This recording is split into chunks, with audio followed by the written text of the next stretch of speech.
Good evening friends. मैं बबीता आज 12 सितंबर में इवनिंग में अपना ये वीडियो लेकर आई हूँ। बहुत सारी बातें करनी है और बहुत एक इम्पॉर्टेंट इशू लेके आई हूँ। सबसे पहले मैं अपना कोट पढ़ती हूँ। Countless reasons are there, depression, money loss, relation. और उसके बाद हम लोग ये बात करेंगे कि हम आज का हमारा टॉपिक क्या है। तो आज का टॉपिक आप इस तरह समझ जाएंगे। Civilization die from society, not by murder. Suicide is a permanent solution to a temporary problem. And third one is depression is close to me, but suicide has not been. Okay? और ये हम क्या बात कर रहे हैं, ये जो मैंने सबसे पहली बार ये बात करी, civilization die from suicide not by murder. किसी भी कोई भी सभ्यता, कोई भी समाज किस तरह से ख़त्म होता है, वो एक मर्डर के साथ ख़त्म नहीं होता है. मर्डर तो किसी ने किसी का कर दिया और उसको मार दिया, वो एक दूसरे आदमी का कारण है. लेकिन जो आत्महत्या है, सुसाइड है, ये हम खुद करते हैं. हम खुद चूज़ करते हैं कि हमें इस दुनिया से जाना है. हम ईश्वर की सत्ता में भरोसा ना रखते हुए कि कब, जब हमारा, जैसे बोला जाता है कि जन्म उसके हाथ में, मृत्यु उसके हाथ में, उसके ऊपर ना छोड़कर खुद से चूज़ करते हैं कि हमें कैसे जाना है. या हम इतने अवसाद में आ जाते हैं, इतने डिप्रेशन में आ जाते हैं, जो मैंने अभी आपको बताई थी कॉजेज़. काउंटलेस रीजंस हैं इसके. डिप्रेशन है, मनी लॉस है, रिलेशनशिप प्रॉब्लम्स हैं, और घर में फैमिली इश्यूज़ हैं, या ससुराल में प्रताड़ित है लड़की.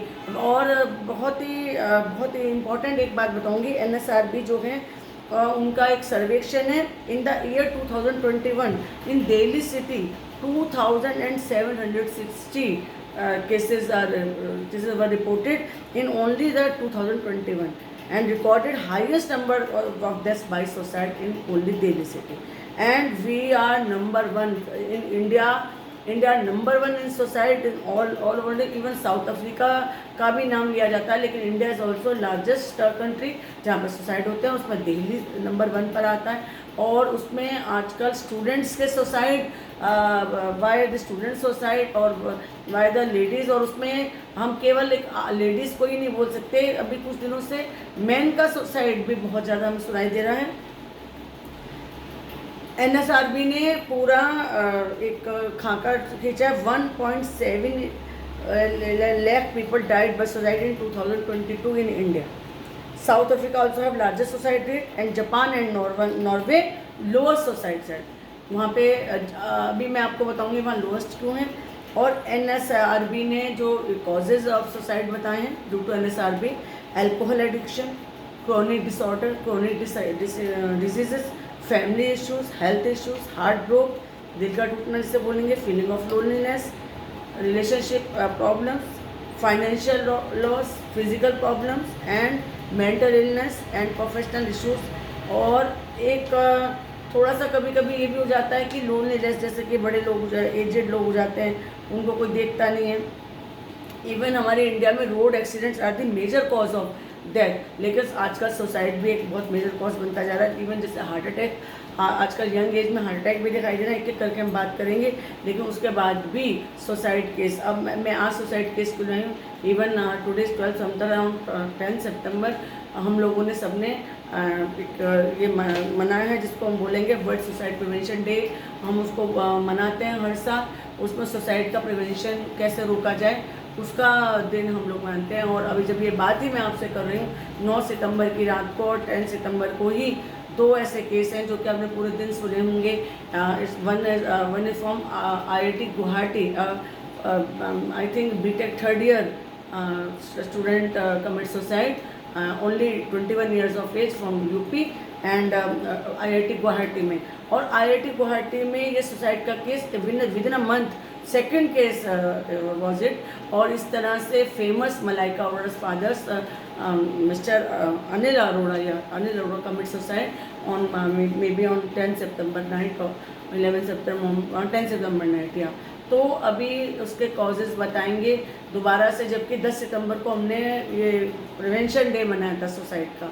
और गुवाहाटी में तो इस साल में अभी तक 4 बच्चों ने सुसाइड कमिट किया. और विद इन मंथ तो दूसरा सारे बच्चे प्रोटेस्ट करने बाहर आ गए थे. और उसके कॉज बच्चों ने यही बताए हैं जिसका कि उन्होंने प्रोटेस्ट किया था कि वहाँ पे जो मैनेजमेंट है, कोई एक एग्ज़ाम था जो कि एग्ज़ाम में अटेंडेंस शॉर्ट थी, क्या था, और उसमें वो कोई जो एग्ज़ाम होता है जो भी छुट्टियों में गया था, उसमें उस बच्चे की अटेंडेंस कम थी और उसको लिया नहीं जा रहा था। ज़्यादा डिटेल तो खैर मैनेजमेंट और कॉलेज वाले जानते हैं, लेकिन जितना मालूम चला है कि वो मैनेजमेंट की प्रॉब्लम्स थी, और बच्चों ने जो पिछली सुसाइड हुई थी उसमें कहा भी गया था कि कौन उसकी जिम्मेदारी लेगा। तो उसकी जिम्मेदारी आखिरकार स्कूल प्रशासन को ही तो लेनी पड़ेगी ना। तो बहुत ज़्यादा बच्चों में आक्रोश है, गुस्सा है। और मैं ये बार बार करंट इशूज़ क्यों लाती हूँ कि IIT गुवाहाटी है, we you all know we have 7 IITs in India, और उसमें IIT गुवाहाटी का एक बड़ा नाम है। कैसे तो बच्चे 11th-12th में, इवन 9th-10th से बच्चे तैयारी करते हैं। IIT में आना मुझे मालूम है क्योंकि मैंने बच्चों को तैयारी कराती हूँ। मेरे बेटे ने भी IIT की तैयारी की थी, और उस ही डिड BTech फ्रॉम इसे IIT से उसने BTech की है। IIT के मतलब पहले वाले पेपर में पास होके उसने BTech की है। तो किस तरह से बच्चे पढ़ते हैं, कितनी मेहनत करते हैं, और पेरेंट्स के ऊपर क्या असर पड़ता है। इस तरह से कोटा में भी हमने सुना, जहाँ पे बच्चे तैयारी करने जाते हैं वहाँ बच्चे हो जाते हैं। अब इसके एक एक करके कारण जानेंगे। कारण जो मुझे वाई द स्टूडेंट सुसाइड समझ में आता है, स्टूडेंट्स का सुसाइड का मुझे समझ में आता है, बहुत ज़्यादा दबाव, पीयर प्रेशर है, प्रेशर फ्रॉम द टीचर्स है, प्रेशर फ्रॉम द फैमिली है, प्रेशर फ्रॉम द सोसाइटी है, और एक प्रेशर ये है कि अपने आप को बहुत अलग दिखाना है, अपने आप को फेलियर नहीं दिखाना है। तो life is more important than any task, than any goal. मैं हमेशा कहती हूँ goal is important, you have to do your 100% towards your, but life is more important than goal. जिंदा रहना सबसे ज़्यादा ज़रूरी है ना। आप जिंदा कहते हैं ना, जान है तो जहान है। आपकी जान है तो आपकी पूरी दुनिया है, और अगर आपकी जान के साथ ही आप सबसे पहले आपको ये जो आपका शरीर ईश्वर ने आपको दिया है, इसका देखभाल करना, इसका संभाल करना, इसका सारा दिन में ध्यान रखना, ये सब आपका सबसे पहला टास्क है। उसके बाद आपकी पढ़ाई, आपका कैरियर, आपके रिलेशन, आपकी फैमिली आती है। तो आपको ये जो दुनिया से जाना है, इसकी फ़िक्र उस ईश्वर पर छोड़ देना, इसकी फ़िक्र आप क्यों करते हैं। और ये छोटी छोटी बातों पे हताश नहीं होना है, डिप्रेशन नहीं लेना है। डिप्रेशन को हमें भगाना है। आजकल we have to manage the stress, है ना। स्ट्रेस सबको है, छोटे से बच्चों को भी स्ट्रेस है। We have to manage that stress, है ना। हमें डिप्रेशन में नहीं जाना है, हमें सोचना नहीं है। देखिए, अगर गुस्सा है, जो कि गुस्सा इज़ वेरी ऑब्वियस, एंगर ऐसे ऑब्वियस है, एंगर एक तरीके से प्रोटेक्शन का काम करता है, बट एंग्जाइटी डिसऑर्डर होना दैट इज़ अनदर थिंग। इसी तरह से आप किसी चीज़ में डर है, फियर होता है, या कोई एक बेचैनी होती है, वो एक ऑब्वियस है, पर उस बेचैनी के साथ आपके कामों पे फ़र्क पड़े, आप स्कूल कॉलेज ना जा पाएँ, आप खाने पीने आपका छूट जाए, एपेटाइट बेकार हो जाए, दैट इज़ फिर दैट केस कि you have to concern any psychologist और साइकेट्रिस्ट और एनी योर फिजिशियन। तो ये ज़रा सा बहुत बारीक सा फ़र्क होता है एंग्जाइटी में, एंग्जाइटी डिसऑर्डर में, जैसे कि बाइपोलर डिसऑर्डर में। और आपको मान लीजिए आपको गुस्सा आ गया, आपने किसी से कुछ बदतमीजी कर दी, दैट इज़ डिफरेंट थिंग। इसके लिए हम डॉक्टर के नहीं जा रहे, गुस्सा तो आ जाता है, मतलब ये नॉर्मल ह्यूमन नेचर है। दुख, सैडनेस इज़ नॉर्मल, सैडनेस होना नॉर्मल है, पर उस सैडनेस से हम जाके दुखी होकर सारा दिन बिस्तर पर बिठा रहे, डिप्रेशन इज़ नॉट नॉर्मल ना। तो इस तरह से हमें डिफ्रेंशिएशन करना है, what is sadness, what is depression, what is anxiety, what is anxiety disorder, है ना। तो हमें सारे दिन में कैसे खुश रहना है, खुशी की क्या इंपॉर्टेंस है हमारी लाइफ में। तो हमारे को ये सुसाइडल जो थॉट्स आते हैं ये नहीं आएंगे हमें।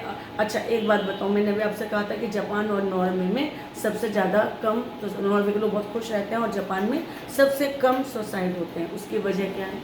जापान के लोग बहुत ज़्यादा वर्क करते हैं, सारे सोसाइटी में होल डे द होल जो वहाँ के लोग हैं, वो सिटीजन्स आर वर्किंग। छोटे छोटे काम, जैसे पहले कहते हैं जापानी घड़ी है, जापानी काम है। तो जब आपके पास कोई वर्क है, आप किसी काम को छोटा बड़ा ना समझें। ठीक है, आपने बहुत पढ़ाई कर ली, आपको जॉब नहीं मिल रही है, तो कोई अपना काम शुरू कर लीजिए। बेसिकली तो काम करने से मतलब है ना, काम की कोई कमी नहीं है, काम को कीजिए। छोटे काम ही बड़े हो जाते हैं। अपना एंटरप्रेन्योरशिप कीजिए, जरूरी नहीं आपको जॉब ही लेनी है, गवर्नमेंट जॉब ही लेनी है, प्राइवेट जॉब ही लेनी है। खुद से कोई काम शुरू कर दीजिए। मैं तो ट्यूशन पढ़ाने से काम शुरू कर दीजिए। धीरे धीरे आपका काम बढ़ जाता है और आपको लाइफ अच्छी लगने लगती है। और अब मैं दूसरे स्टूडेंट के बाद मैं दूसरी बात पढ़ाऊँगी, जो अनिल अरोड़ा जी की बात बताऊँगी। सॉरी टू से मैं जो कुछ टाइम से एक सोसाइटी में एक चेंज देख रही हूँ, सोसाइटी में ये चेंज देख रही हूँ कि जितने भी हमारे लोग बड़े लोग हैं, एजेड लोग हैं, मैं इनके केस के लिए पर्टिकुलरली नहीं कह रही हूँ, अभी मैं आपको एक कहानी भी सुनाऊंगी। तो उनमें एक लोनलीनेस आ रही है कि जो बच्चे हैं बड़े होकर अपनी फैमिली के साथ सेटल हो जाते हैं, उनकी अपनी पर्सनल लाइफ हो जाती है और वो अपने पेरेंट्स को छोड़ देते हैं। अब आप देखिए कि एक स्टेज साइकोलॉजी में आती है एम्प्टी नेस्ट, जैसे कि जब बच्चे चले जाते हैं तो उस घर को एम्प्टी नेस्ट बोलते हैं। जैसे कि चिड़िया के घोंसले में से जब बच्चे चले गए तो चिड़िया अकेली रह गई, इस तरह से हम लोगों के हम साइकोलॉजी में एक शब्द है एम्प्टी नेस्ट। तो ये जो एम्प्टी नेस्ट होता है, इसमें कई बार अगर वाइफ की डेथ हो जाए, हस्बैंड डेथ हो, तो लाइफ बहुत ही ख़राब है। तो इसमें ये देखना है कि हमें अपने बुजुर्ग माता पिता, अपने दादा दादी, हम लोगों को संयुक्त परिवार की परंपरा थी, लेकिन अब आजकल का आप कम से कम उनका इतना ध्यान तो रखें कि वो अपने आप को लोनली महसूस ना करें। आप एक ग्रुप बना सकते हैं, आप उनका एक लाफ्टर क्लब में मॉर्निंग के टाइम वॉक कर सकते हैं, उनकी वाइफ जो है वो शाम के टाइम अपना घूम सकते हैं, वॉक कर सकते हैं, एक लेडीज़ का क्लब हो सकता है, बहुएँ जो हैं वो साथ में आसपास भी रह सकती हैं। अगर मान लीजिए आपको अलग भी रहना है, आपको उनका लुक आफ्टर तो ज़रूर करना होगा। और एक मैं बात कहती हूँ, जो हमारे इंडियन कल्चर था ना, बेटी बहू वाला, परिवार का इज्जत वाला, दैट वाज वेरी इंपॉर्टेंट। मुझे लगता है कि वो कहीं जड़ें हिल रही हैं। तो ये जो मलाइका अरोड़ा वाले केस में मैं नहीं जानती क्या हुआ इनके फादर को, क्यों वो छत से कूद गए, लेकिन आप देखिए that was very shocking news. तो everybody was shocked that time कि इतना ज़्यादा पैसा होने के बावजूद, अपने इतना सब कुछ होने का, कुछ भी वो खरीद सकते थे, फेमस बेटी के पिता थे और मतलब एक अच्छे फैमिली के साथ उनका नाता था, उसके बाद ऊपर से कूद जाते हैं। अपनी सोचिए उनकी क्या मानसिक स्थिति रही होगी, क्योंकि जो हमारी जो सिस्टम्स हैं ना, हमारे जो नाते हैं, जो हमारे रिश्ते नाते हैं, उनकी जो कड़ियाँ कमज़ोर हो गई हैं। जैसे कि मम्मी पापा के बीच में सेपरेशन होता है तो वो अपने बच्चे के बारे में नहीं सोचते हैं, तो जो बच्चा है वो कितना टेंशन में आ जाता है, कितने उसको डिसऑर्डर्स हो जाते हैं।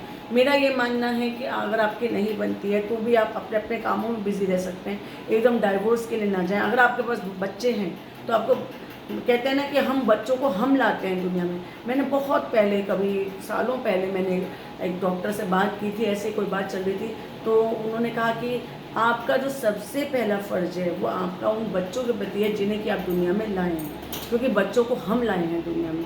तब हम कैसे उन बच्चों से अपनी जिम्मेदारी को हटा देंगे? हम अपनी पर्सनल लाइफ के बारे में कैसे सोचेंगे कि भाई जब बच्चों के प्रति आपका एक कर्तव्य है, माँ का कर्तव्य है तो फादर का भी कर्तव्य है, तो you both are responsible for their upbringing, for their anything, for their studies.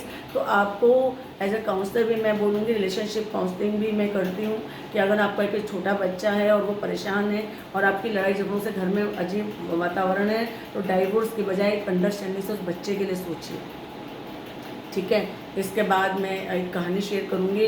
मेरी कहानी मेरी कुछ फ्रेंड्स को, स्टूडेंट्स को, वेल विशर्स को बहुत अच्छी लगती है, लेकिन जो आज मैं कहानी लाई हूँ उसे पढ़ के मेरा ही दिल बहुत पसीज गया था, तो मैं आप लोगों के साथ भी शेयर करूँगी। कहानी का सार कुछ यह है कि दो दोस्त थे, वो दोनों अभी मैंने कुछ दिन पहले ये कहानी पढ़ी है। वो दोनों एक साथ ही शॉपिंग करते थे, किसी मॉल पे वो चला जाता था, दूसरा मान लीजिए एक का नाम सुधीर है और एक का नाम नारंग है, तो सुधीर नारंग को फ़ोन कर देता था कि चलो मॉल पे आ जाओ, तो अपना अपना काम निपटा के ऑफिस से वो एक मॉल पे मिलते थे, सामान खरीदते थे, फिर वो अपने घर चले जाते थे। तो सुधीर नारंग का वेट कर रहा था, दोनों ने बात कर रहे थे कि इस मॉल पे आ जाना, तो बॉम्बे में किसी मॉल पे वो वेट कर रहा था। तो नारंग वहाँ आता है, तो नारंग के आने पर जो थोड़ा टाइम था तो वो ऐसे सुता के बैठ जाता है, तो वो वहाँ पे कुछ मकान सा बन रहा था, तो लोहे की कुछ जैसे होती है ना, पाइप होते हैं, पाइप, तो सरिये ऐसे निकल रहे थे, उनके ऊपर बैठ गया मस्ती में कि जब तक नारंग आता है सुधीर वहाँ बैठ जाता है। तो इतने में वो देखता है कि वहाँ पर एक बुजुर्ग सा मेरी सी कुचैली सी धोती पहने हुए, सिर पर टोपी सी लगाए, ज़मीन पे बैठा है, लेकिन उसके हाथ में एक मोबाइल है और एक स्टील का डिब्बा है। तो वो ये कहता है कि बेटा वहाँ से उतर जाओ, वहाँ से उतर जाओ, तुम गिर जाओगे। तो पहले तो सुधीर ध्यान नहीं देता है, ऐसा कोई होगा, लेकिन उसने 2-3 बार कहा, तो उसने कहा चलो मैं सुन लेता हूँ उनकी बात। तो वो उतर के फिर वो कहता अच्छा मेरे पास ही बैठ जाओ, तो वो उनके पास मजबूरी में बैठ जाता है शुरू में। तो फिर वो कहता है कि बेटा ये मोबाइल है, क्या तुम मुझे इस मोबाइल पे से ये नंबर मिला दोगे, इस पर मेरे बेटे का फ़ोन आता है। तो वो ये कहता है कि आपको नहीं आता है मिलाना नंबर, आप नंबर मिला लीजिए अपने बेटे को। उसने कहा नहीं मुझे नहीं आता है, इसमें उसका ही फ़ोन आता है, ऐसा ही फ़ोन है।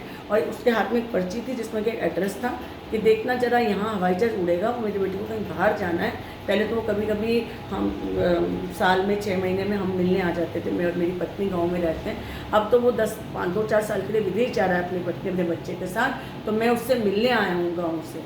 तो उसके हाथ में जो डब्बा था वो इधर को रख देता है और बैठ जाता है। तो वो सुधीर बड़े अनमने मन से वो लेता है पर्ची और देखता है। तो वो पर्ची वो सांताक्रूज का जो इलाका था हवाई अड्डे का था, और वो किसी और इलाके में थे, बांद्रा कहीं और थे।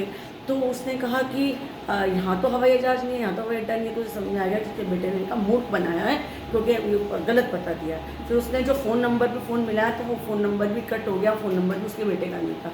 लेकिन उसकी भी हिम्मत नहीं हुई उस बुजुर्ग आदमी को ये सब बताने की। उसने कहा हो सकता है कुछ नेट में इशू हो रहा है, बाबूजी ये हो रहा वो हो रहा है। तो उसके बाद वो कहते हैं अच्छा बेटा मुझे कुछ खिला दे। तो मुझे कुछ वो तो पैसे देने लगता है 100 रुपये। नहीं नहीं, तुम मुझे एक बड़ा पाव खिला दो। तो वो बड़ा पाव होता है बॉम्बे में फेमस, बड़ा पाव दे देता है, उसको खा लेता है।